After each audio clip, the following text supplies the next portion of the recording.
Howdy everybody, welcome to another episode of It Came From Facebook. Used to be Craigslist, now it's Facebook. Producer Logan has developed the wonderful image here of low-res polygonal Mark Zuckerberg doing his best billionaire bootlicky American flag waving pile of garbage motorcycle on fire behind him. It's a great image. Let's get started with the first listing, shall we? We have a 2009 Kawasaki Ninja for $2,500. Okay, that's big money for a 2009 Ninja. This bike is a 250, not a 600. Perfect project starter bike, 12,000 miles. Bike needs it needs a lot. Handlebar, throttle cables, throttle housing, right rear set, back brake pedal, tires, fairings. Bike has new spark plugs, oil change, fresh coolant. Needs to be trailered, so it doesn't roll or ride. Looking for trades for all-wheel drive car or bigger CC bike or best offer. Will not respond to is the available. Okay, wow. Very entitled listing. Let's take a look, shall we? Oh my God. What a hunk of shit. $2,500? This man's living in the year 2045, where $2,500 is the equivalent of $250, because that's about as much as you should ever pay for this thing. This thing is in terrible condition, dude. This is one of the few times that I would recommend that you buy a brand new Chinese bike from eBay if you're considering this. This is ridiculous, dude. Why is there, like, finger paint art on the side of the gas tank here? This bike looks like it's held together with the hopes and dreams of all collective squids, duct tape, and bubble gum. This is in really, really rough shape. It doesn't even have a throttle cable leading to anything. Yeah, throttle cable's been broken off here. This is a joke, right? That you want $2,500 for this bike, or best offer, or a trade of any type. I'll give you a couple paper clips and my trash. How about that? I'll give you my trash in a nice bag, some paper clips. Those are useful. Can put the bike back together with those, and then you give me the motorcycle. Chinesium spec exhaust. That looks like some writing or some rust on there. Did this guy just straight up just pick up this bike at the junker for free, and then he's like, I'm going to sell it for $2,500 as is? This is ridiculous. This is one of the most audacious listings I've seen in a while. There's virtually no redeeming quality to this motorcycle that would warrant $2,500. We've seen on these marketplace listings before, we've seen perfectly good running, well-kept bikes for $2,500. This bike is worth, I kid you not, no more than $200. This is a totally wiped out motorcycle. There's no redeeming quality. The gas tank is dented. It's clearly been crashed. This guy's never going to sell this. You'd have to give this bike away, dude. This bike is thrashed to hell. For the audacious price point, to say that it's a perfect project starter bike for the next season is ridiculous. A project starter bike would mean like, oh, it needs some new tires, or oh, it could use some new levers. It's maybe someone dropped it and snapped a lever. That's no biggie. This is absurd. This is absurd and legitimately makes me angry that someone thought that this is worth $2,500. Nobody should buy this POS, and we should publicly shame the person who listed this because it's ridiculous. Moving on, I'm gonna rate this one a 2 out of 10. I hate it. 2018 Honda Grom for $2,200. Hey, $300 less than the Ninja we just saw, okay? 20,000 miles. It's got rebuilt 4,000 miles ago at 16,000 exactly. She's running amazing. Kozo 6-disc clutch, 60% SMR springs, one-finger Amazon clutch lever, KLX 110 bars. Okay, this is sounding like a wheelie Grom. Z&Z 12-bar, Grom Beardo oil pump. Yeah, this was a wheelie Grom for sure. First owner, GN4 oil changes every 500 miles. Bike is spray painted. Paint isn't immaculate.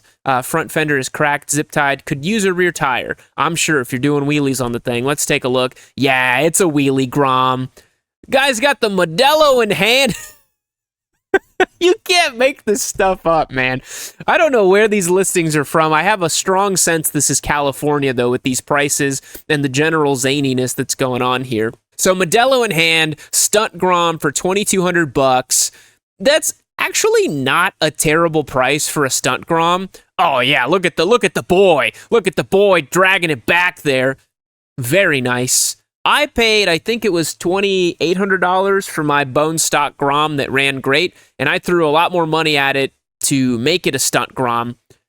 So this for $2,200, if it runs anywhere near okay with all the parts that it's got on it, the oil pump's a great part. The one-finger clutch is a great part. I mean, it's Amazon parts, it doesn't matter. The KLX bars, the 6-disc clutch is great. That just makes it pop a little bit harder, a little bit more pep in its step in the spring. I'd love to see, stock rear sets, no cage underneath there, which is a bummer. Those are really weak. I snapped like 2 of those. Granted, I looped the crap out of my Grom, so that's something to think about there. I love that these just scraping it back, dragging it.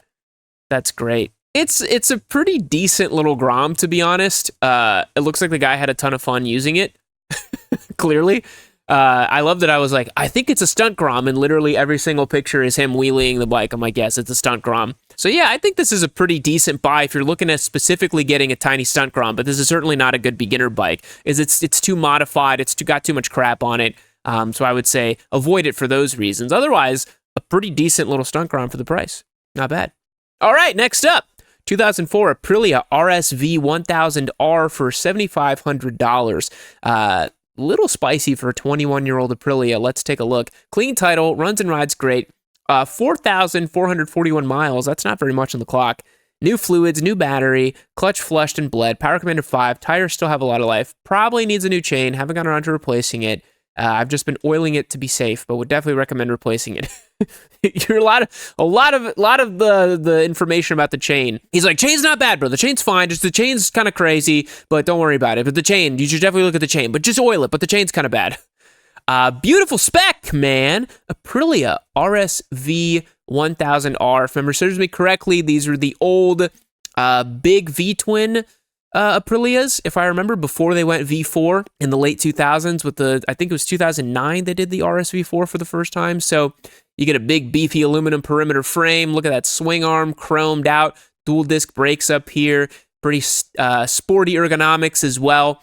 It's in good mint. These are those classic old school big V-twin super bikes that were happening in the late 90s, early 2000s. Had stuff like the Honda RC51, the Ducatis, the 998s at that time. They might have gone to the 999s, I believe, in that time. My memory is a little poor around then. But, I mean, honestly, what do they want for this one again? $7,500. I mean, it's low mile, and it's really clean. I mean, it's got 4,400 miles. It's certainly a time capsule style motorcycle. I don't know if I'd drop $7,500 on it, because that's quite a bit of coin for a 21-year-old machine with really no provenance, as it were. It doesn't really have too much, like, it's not a special edition type of thing. I know people are going to say, oh, but the game is RSV1000R, blah, blah, blah. I'm like, well, you know, I get it. Like, it's got Brembos on it. Like, it's kind of special. I'm just a cheap bastard. I don't know. I'd lob an offer for $6,000 and see what happens. But I think 7,500 is decently fair for 4,400 miles. Very well kept. Doesn't look too abused in any way. You see it has a frame slider right there, but all the plastics look good. I'm trying to get a better look at the chain. I don't know why the seller mentioned so much about the chain earlier, because I was like, I mean, it's just a chain. You could swap out a chain and no problem. It's not, I mean, chains are consumable parts. You basically treat them like sprockets, like tires. Eventually, you're going to need a new chain. It's not a big deal. It's a wear item, right? Okay, decent listing. Let's give this one an 8 out of 10, and let's keep it moving. All right, 2005 Buell Blast for $3,000. I want you to keep in mind, $3,000 we just saw in the first bike was that $2,500 thrashed Ninja 250, right? So 4,000 miles on the clock on this one. Bike has been serviced at Ace's motorcycle shop recently. Turn signals are broken, but everything else works perfectly. This is a perfect beginner bike to make the mistakes on and learn how to ride before upgrading to a more expensive bike. Great sentiment there. I would agree. And look at that. Okay, one of my favorite things about the Buell Blast. Look at the so if you don't know much about these bikes, this was Buell, which was owned by Harley Davidson at the time. It was their take on a beginner bike, and it uses half of a Evo Sportster engine. So it's literally one single cylinder from an Evo Sportster, and it makes like no horsepower whatsoever. It is one of the quirkiest little beginner bikes. It features the Buell perimeter single brake up front here. You'll see that it's not mounted to the hub, it's mounted to the outside, which was kind of a thing that Buell's did. And you'll notice it's belt drive because the Sportster was belt drive. So it has this ridiculous ratio over here. Look how enormous the rear sprocket is, right? Because it's using a belt, because of the internal ratios or whatever. It ends up looking so comical. You're like, why does it have a dinner plate sized rear sprocket? Well, it's just because it's a belt and it's the way that it works. It is what it is with the Buells there. But you'll see it has some of the Buell design language here. And these are, they're training tool bikes, right? Like the listing said, it's a sort of motorcycle you can pick up, have some fun with for 6 months to a year, decide if you want to keep motorcycling, decide if you want to jump up to a 600 or an 800 class naked bike. That to me would be the nice jumping point off of a Buell Blast. You then could go get like a street triple would be a pretty big jump, but you could do like a Duke 790 or an MT09 or street triple or that sort of thing after this. It's in good spec though, $500 more than the Ninja 250 we saw, and honestly, it's a clean, I've seen way worse Buell Blast than this. And look, the name Buell Blast implies that you're going to have a blast riding it, but that is simply not true. The Buell is a very humble, diminutive, easygoing little machine. It's a bit quirky, it's a bit strange, it's not as refined or nice as a Japanese beginner bike, but it is unique and it is charming, and I do think it has some merit and redeeming quality about it. I don't think it's the worst motorcycle ever made or anything like that. For a moment, I thought it had a Kickstarter, and I was like, hold on a sec.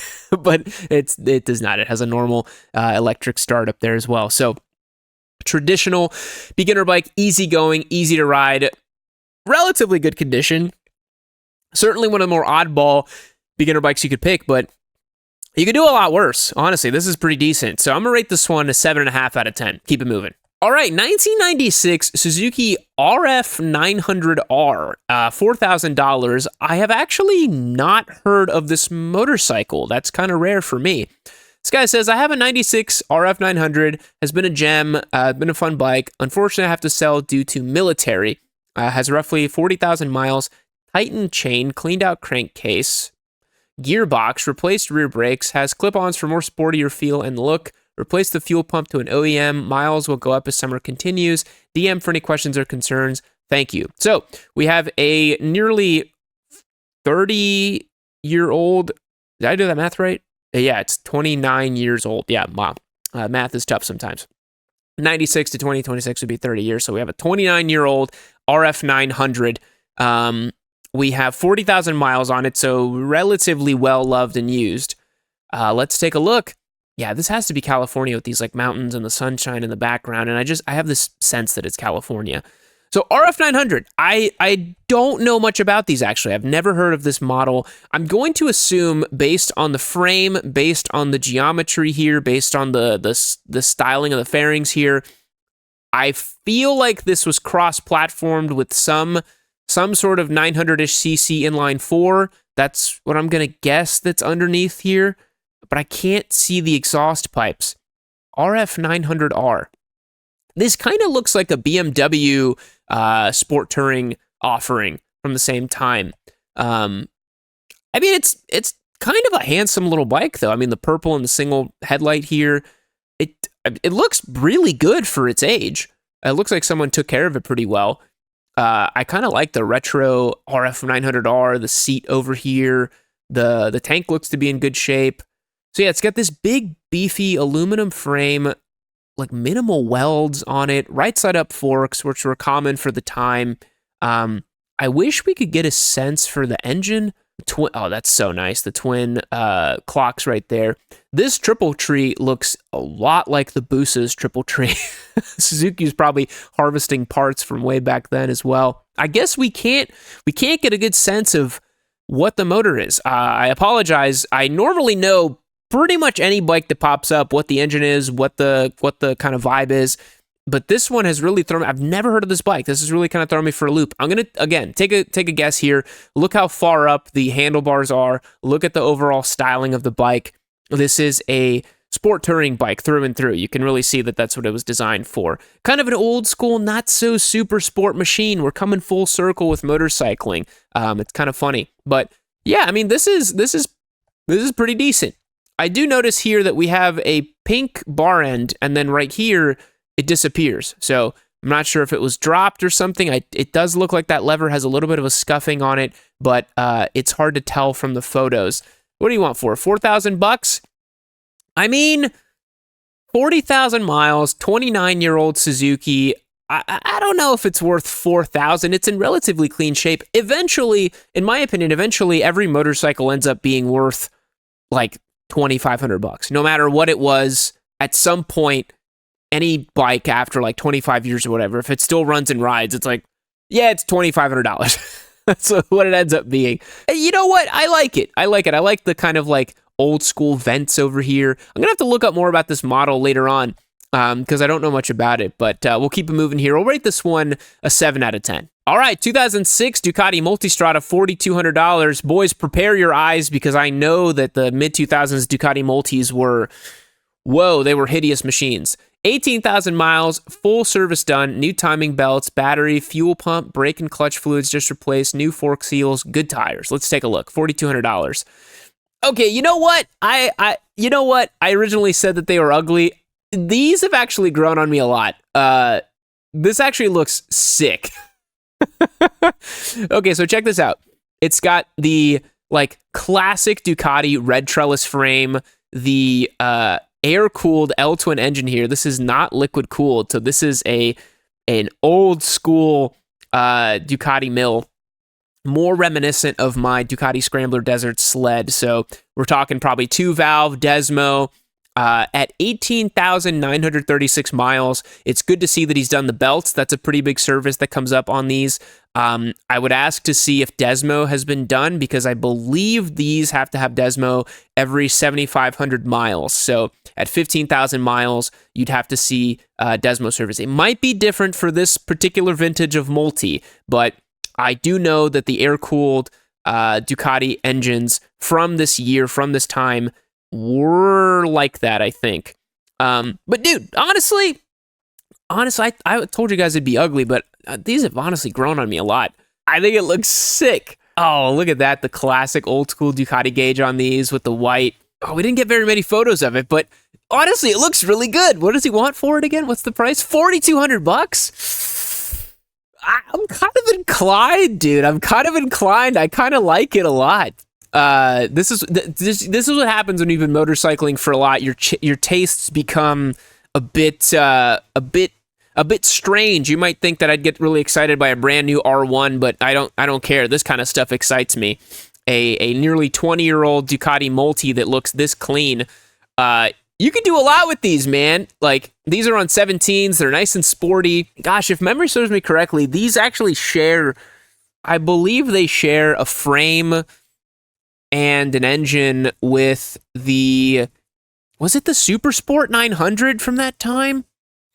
That's really drawn upon my memory here, but this was the first iteration of the kind of like, they call them the tall rounders, right? Because it's just a sport bike on stilts. It's been raised up a little bit. You're really far away from the front wheel. The front wheel has a 17, right? Kind of supermoto-esque in that way because you have so much distance between you and the front wheel. But look at the undertail exhaust. He's got the Termes. He's got the stock license plate holder back here. I don't know, man. I think I'm kind of in love with this bike. I think I'm a little in love with the stripped back red Multistrada over here, man. You could do a lot with this thing. It's kind of a lovely little bike, right? Kind of a lovely little thing. You know what? Screw it. I'm gonna rate it an 8.5 out of 10. I love it. All right, moving on. Well, another Ducati. 2011 Ducati 848 Evo, $8,500, selling my absolute dream bike. Don't do it, brother! Don't do it. I sold my dream bike. I sold my Daytona, and I fully regretted it. $8,500 is not enough for your dream, my friend. Nothing. It's priceless. At some point, it becomes priceless. So let's see. 2011 848 Evo, Only 13K original miles, Brembo brakes, stabilizer installed, clean title in hand, full carbon fiber, bike is completely mint, runs and shifts like a dream. Price is $8,500 firm, not in a rush to sell whatsoever.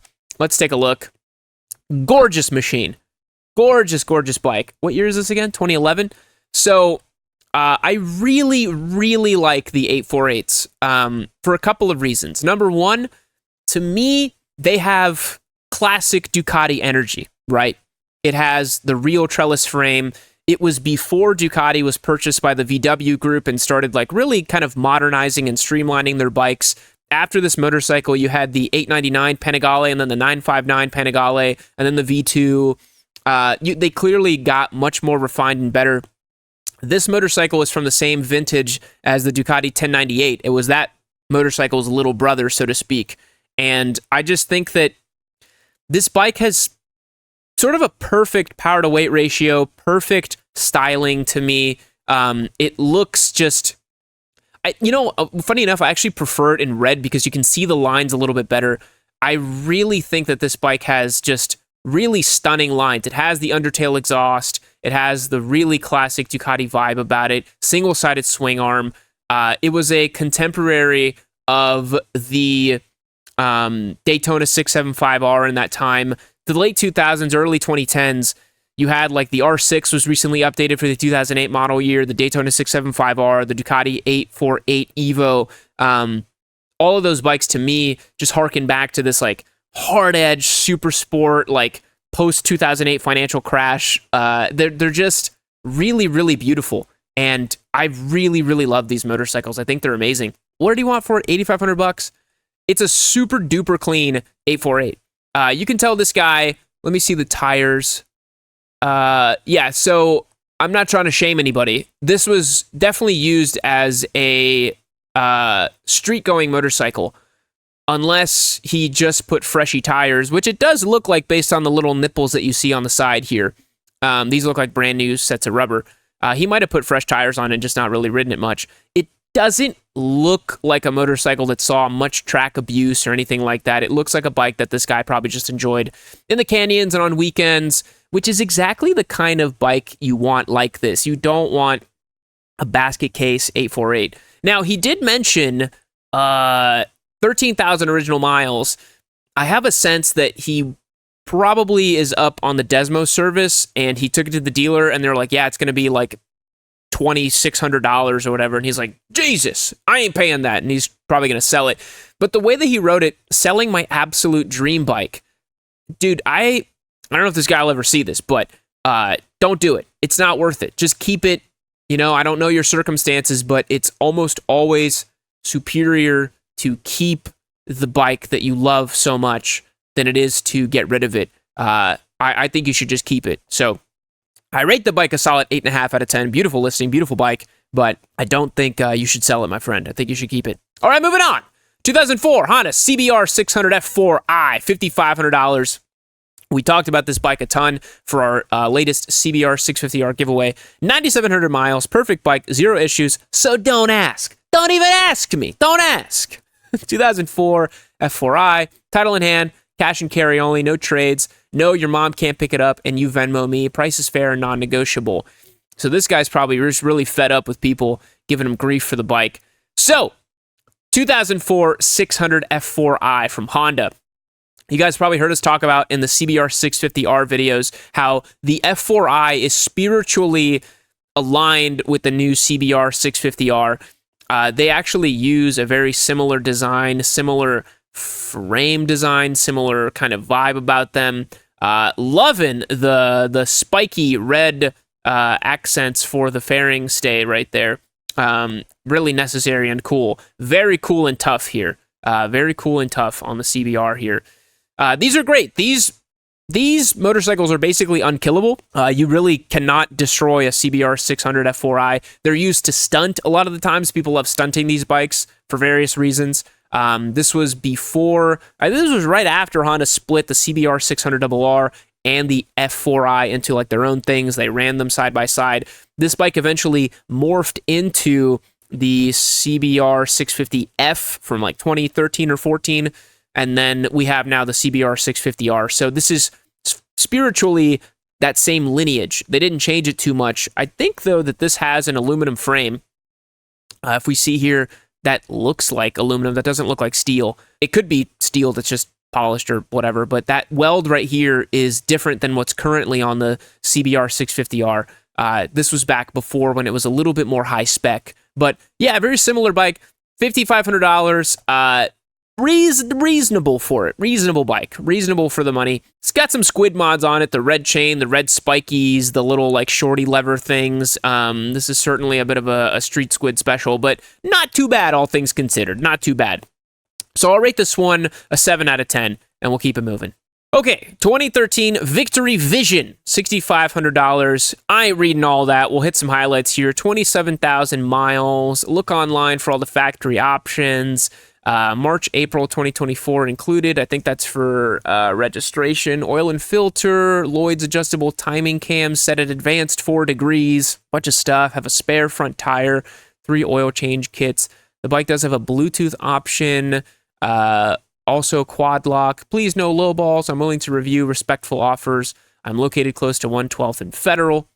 Holy macaroni, dude. Wow.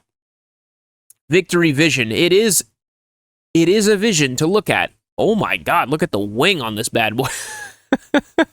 You know, man, say what you will, but oh my God, dude. Victory was doing some crazy stuff back in the day. You know, what's funny is looking back on it now, I just think they were just a little too zany for their own good. And I think they were still trying to ride the mid-2000s like chopper custom bike craze for a little too long. That ship sailed in 2008 with the financial recession.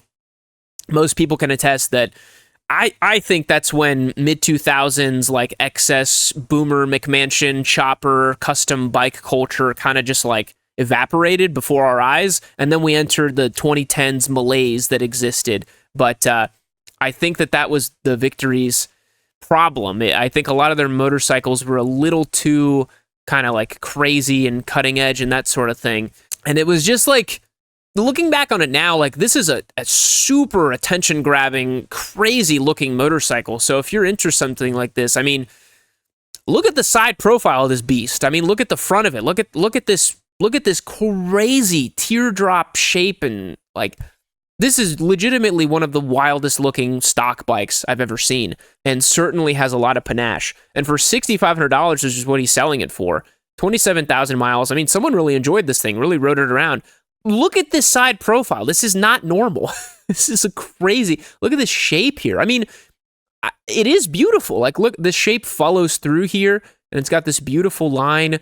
It's a very cohesive design.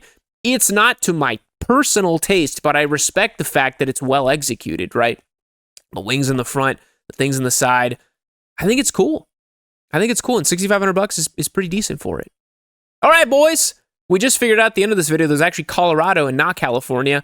I would ask, what are y'all smoking out there in Colorado? But I think we all know the answer to that, right? Because Colorado, it's legal to smoke the good stuff, right? Thanks so much for checking out today's video. I truly do appreciate it. I love these It Came From Marketplace specials, and I hope to catch you in the next one. See you later.